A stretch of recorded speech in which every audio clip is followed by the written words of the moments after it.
Welcome.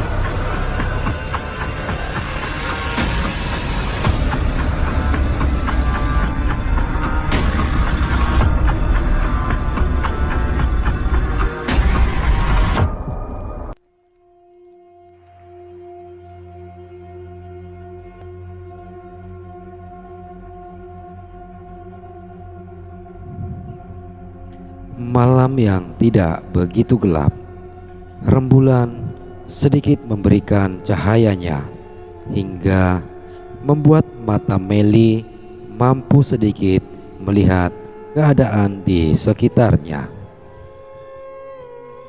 Meli yang baru saja memasuki kampung itu mencoba menenangkan pikirannya. Dia perlahan berjalan sambil terus melihat ke sekeliling kampung itu dengan harapan menemukan Ridho, kekasih hatinya. Tiba-tiba di hadapannya, Meli melihat seorang nenek bertongkat berjalan membelakanginya.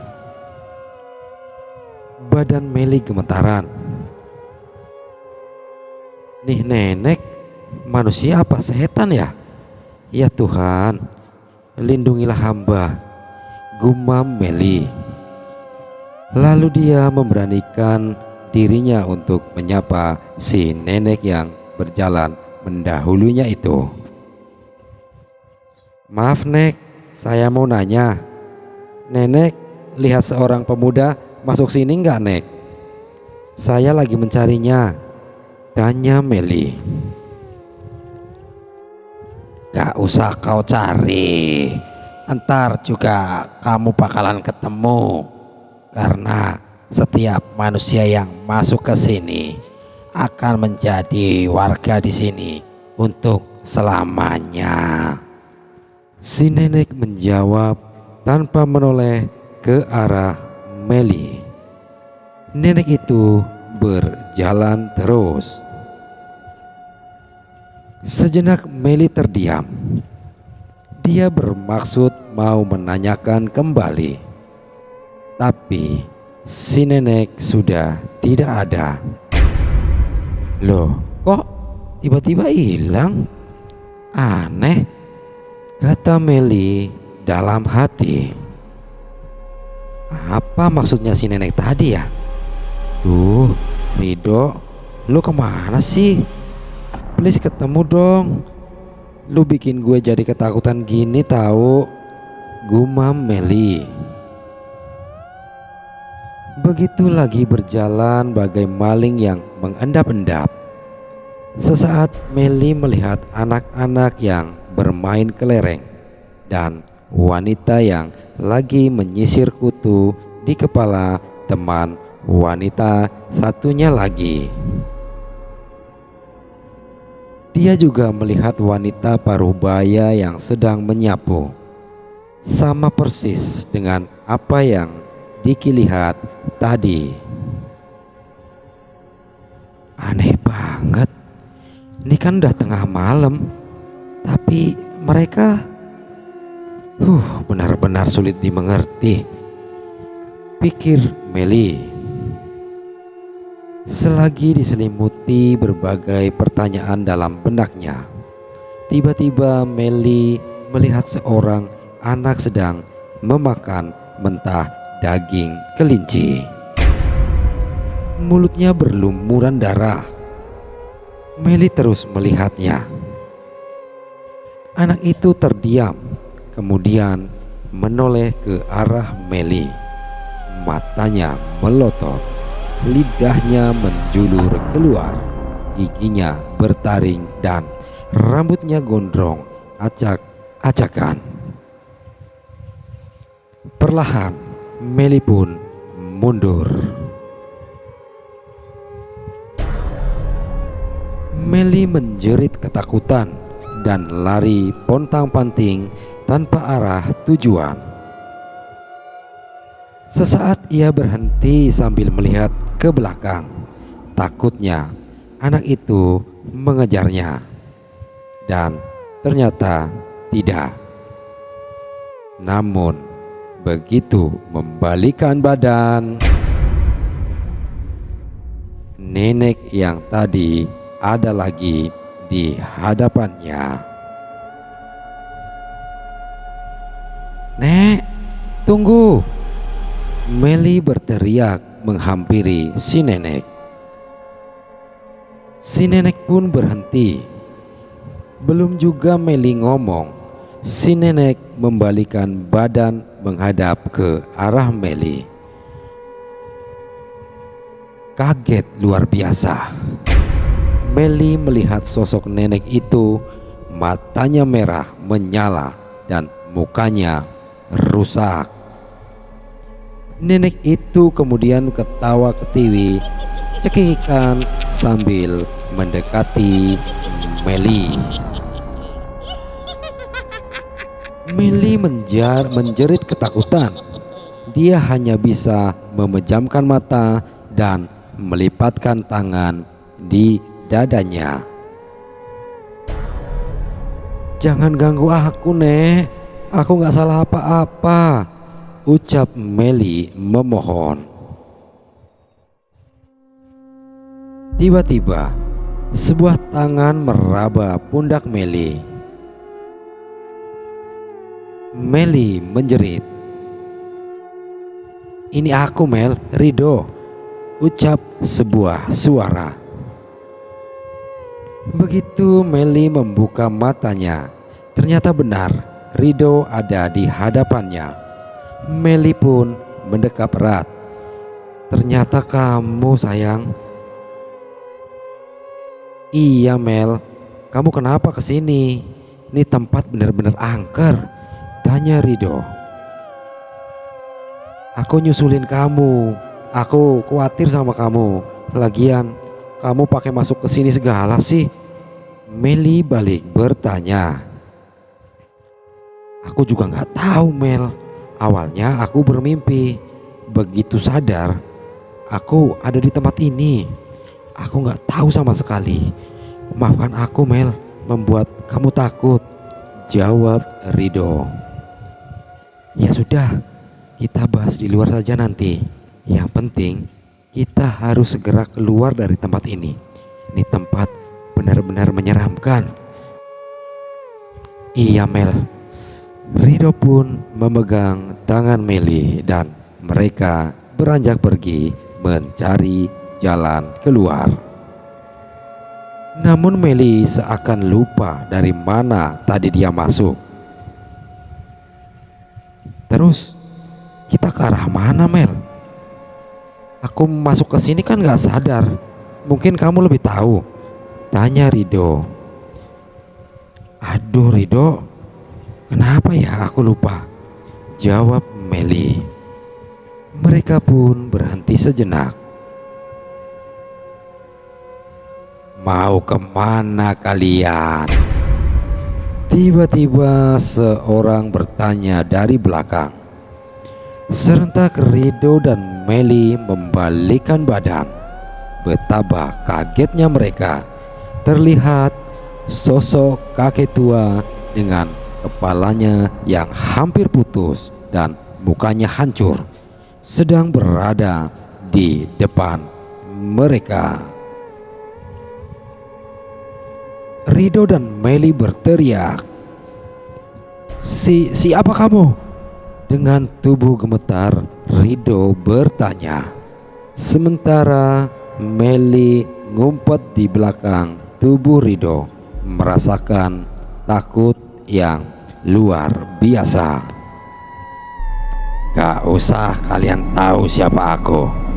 Yang harus kalian tahu, sampai kapanpun kalian tidak akan bisa keluar dari tempat ini.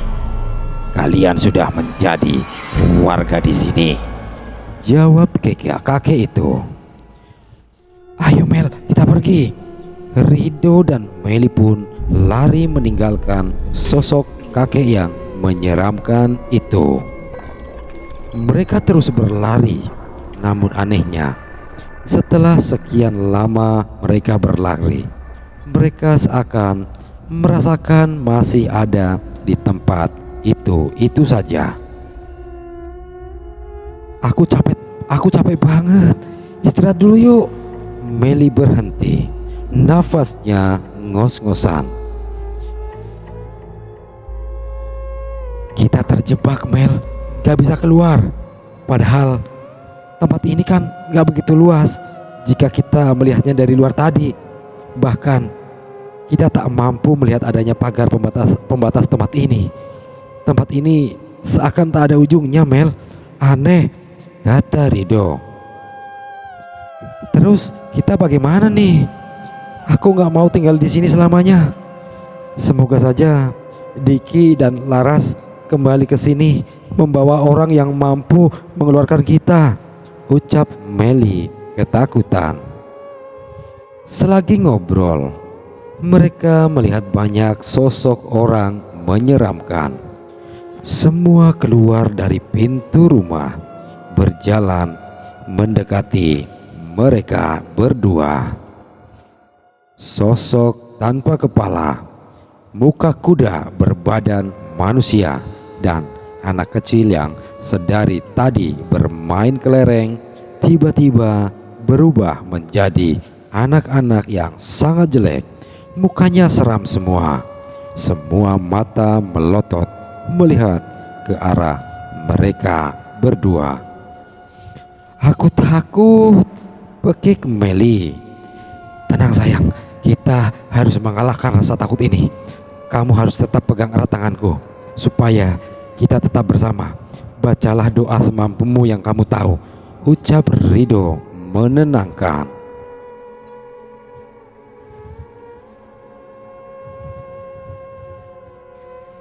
Kembali menceritakan Diki dan Laras yang baru sampai di rumah Pak Kades. Permisi Pak. Diki mengetuk pintu. Iya, jawab Pak Kades sambil membuka pintu. Kalian?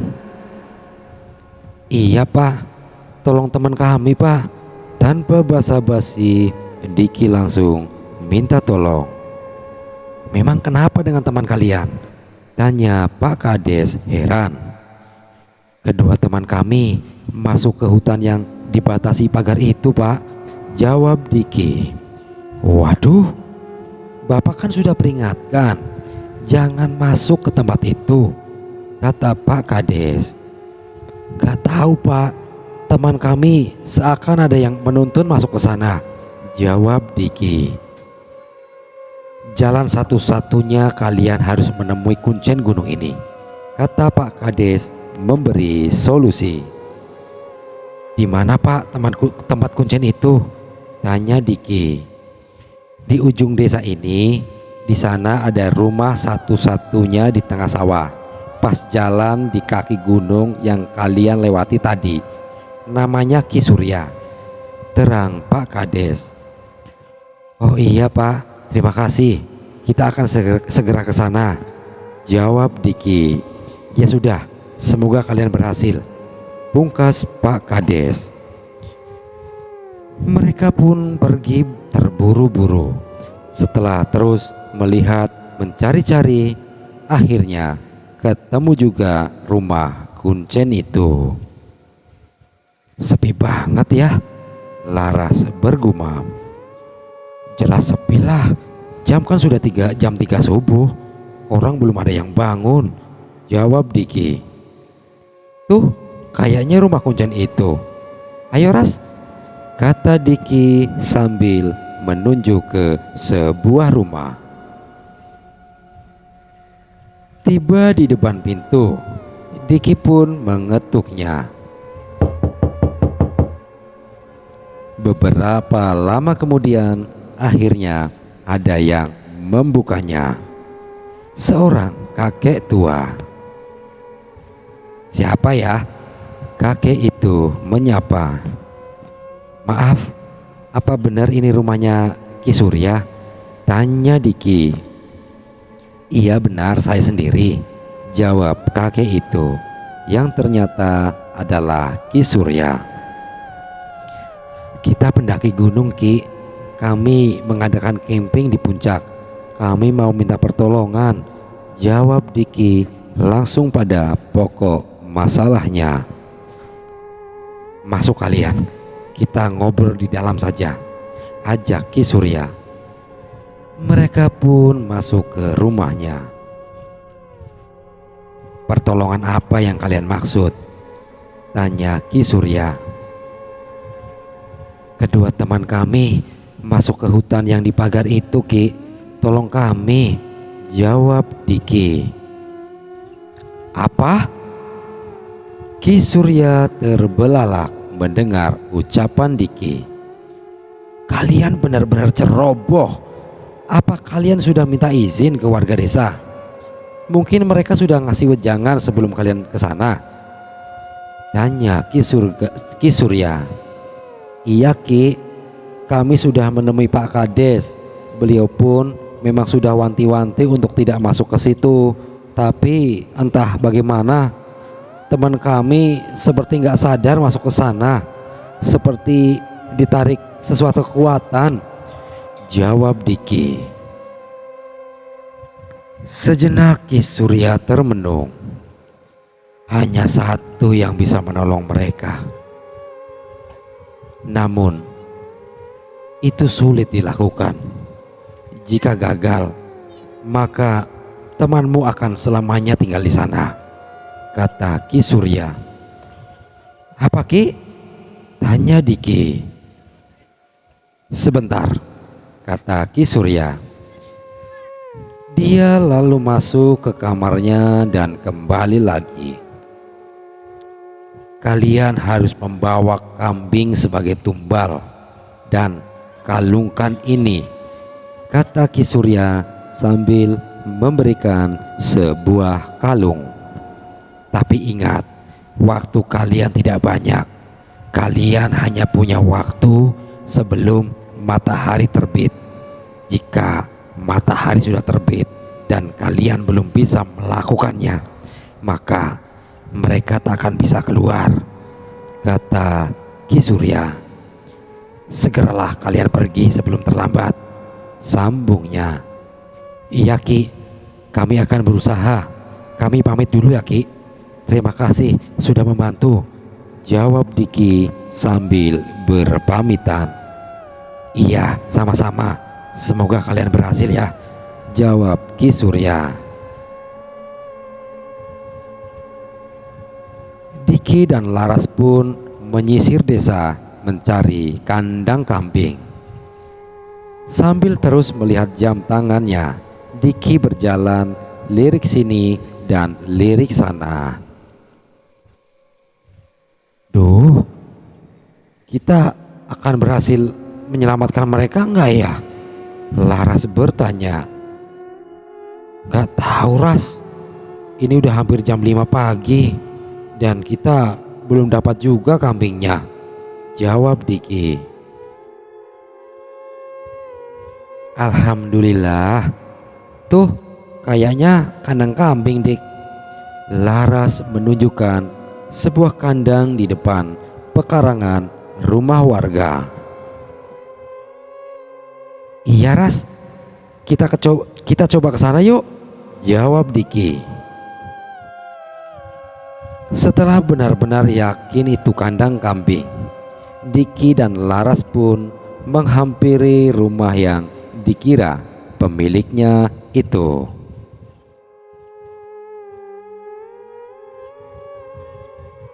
"Permisi," teriak Diki. Pintu rumah pun diketuknya. Dan tak lama kemudian ada yang membuka. "Aden yang tadi siang ketemu ya? Ada apa ya?" tanya seorang lelaki parubaya pemilik rumah itu. "Oh, ini memang yang tadi ya?" Diki balik nanya. "Iya Mang, kami minta tolong. Ternyata teman kami memasuki hutan yang di pagar itu Mang. Mereka ada di sana dan gak bisa keluar. Kami telah menemui Bapak Kuncen. Katanya jalan satu-satunya harus dikasih tumbal kambing Mang," ujar Diki menjelaskan. "Apa? Kok bisa kalian ke sana? Kan Mamang udah bilang jangan, itu bahaya," kata bapak itu kaget. "Iya Mang, memang kami ceroboh. Panjang ceritanya Mang. Maaf, kami terburu-buru. Tolong Mamang bantu kami. Kami butuh kambing Mang," ucap Diki. "Itu kambing milik Mamang kan?" Telunjuk Diki mengarah ke kandang kambing itu. "Tapi Mamang gak punya kambing lagi. Hanya itu tabungan Mamang Den," jawab bapak itu. "Mamang tenang aja. Saya akan membeli kambing Mamang 3 kali lipat. Mamang tunggu aja di rumah Pak Kades. Mobil saya ada di sana. Tunggu saya kembali. Entar saya bayar. Gimana Mang?" tanya Diki. "Ya udah Den, bawa aja. Semoga ada hasilnya," jawab bapak itu. "Iya Mang, makasih ya. Kami harus buru-buru Mang," kata Diki. "Iya Den, silakan bawa saja," jawab si bapak. Akhirnya mereka pun mengeluarkan kambing dari kandangnya dan terburu-buru membawanya ke hutan larangan itu.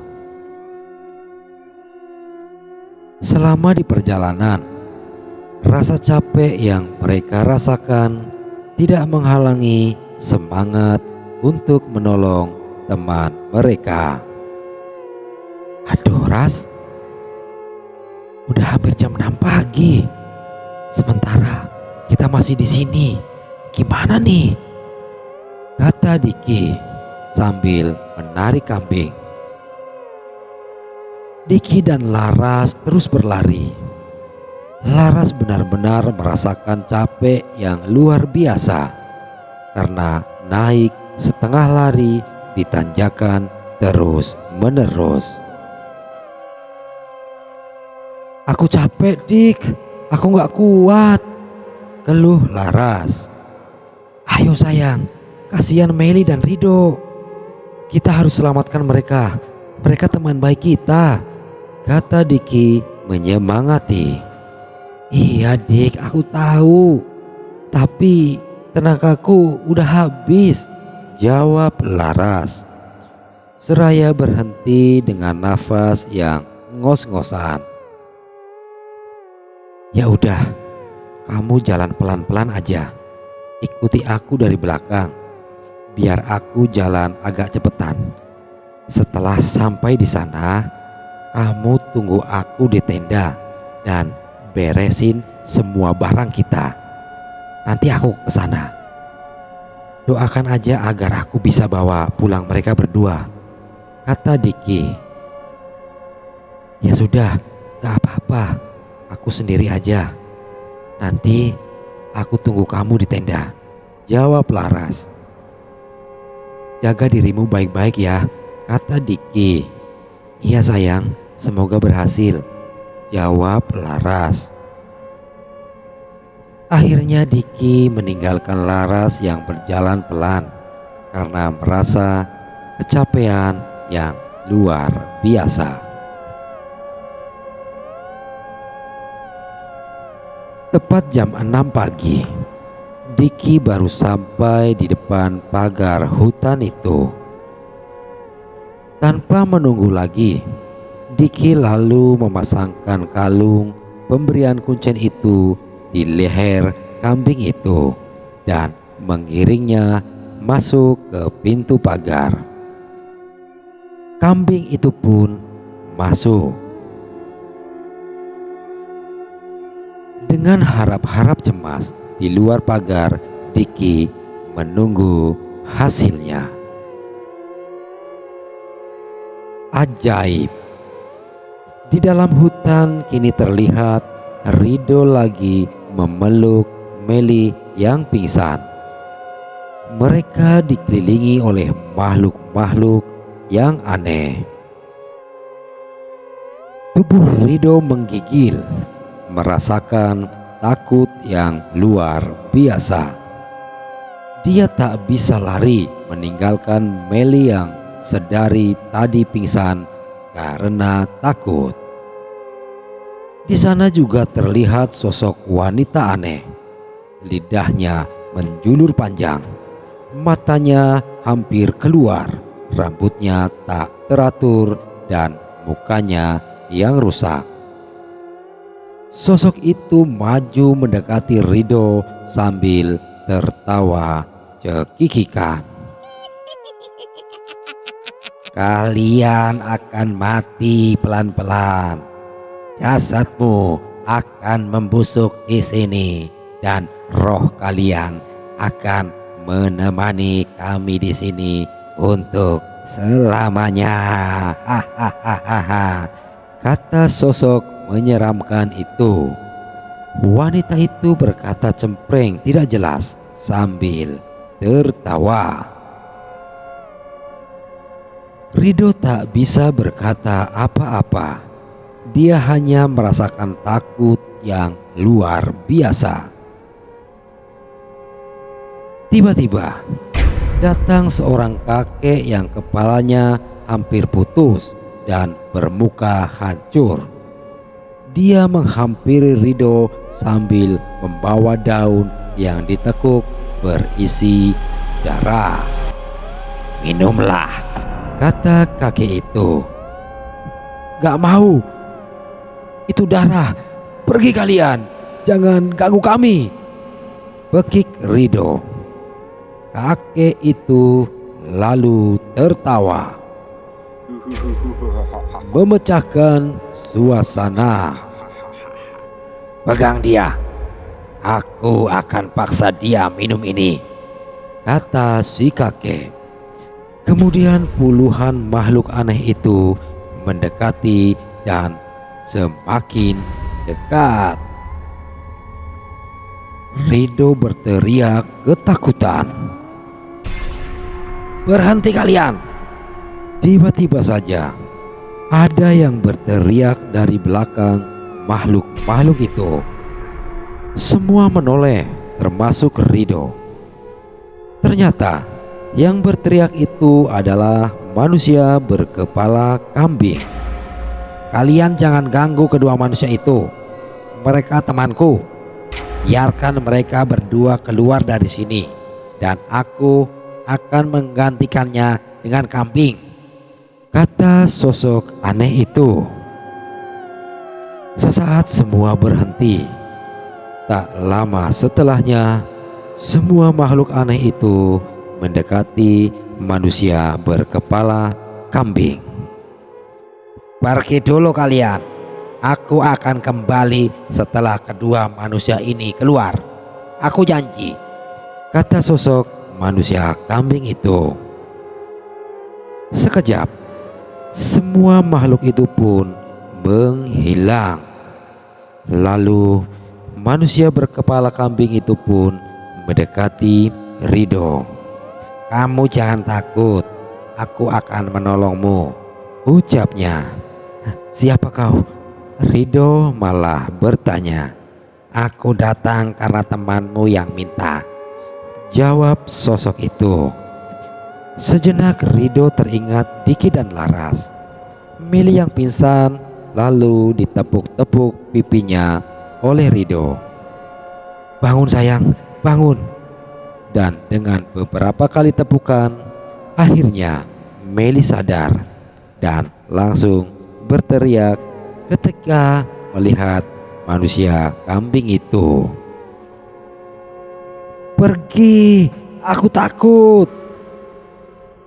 Tenang Mel, tenang, makhluk ini baik. Katanya suruhan teman kita. Mungkin Diki dan Laras yang melakukannya. Ayo kita pergi, ucap Rido sambil menarik Meli untuk berdiri. Kalian akan aku antar ke pintu pagar. Ayo ikuti aku, kata sosok manusia kambing itu. Meli dan Rido pun mengikutinya.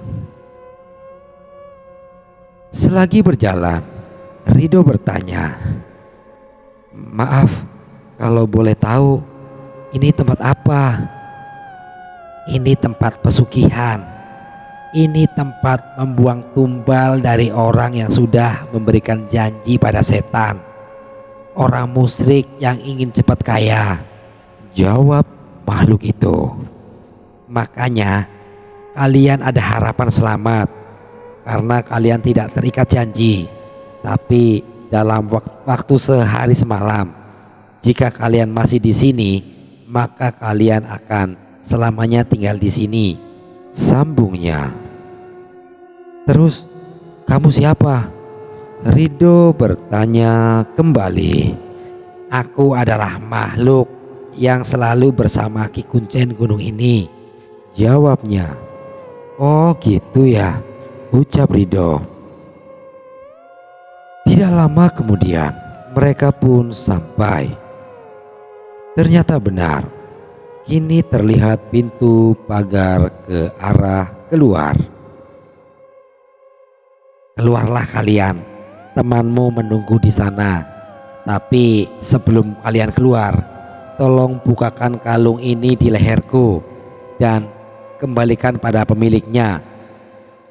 Iya, terima kasih sudah menolongku," jawab Rido. Akhirnya Rido membuka kalung itu.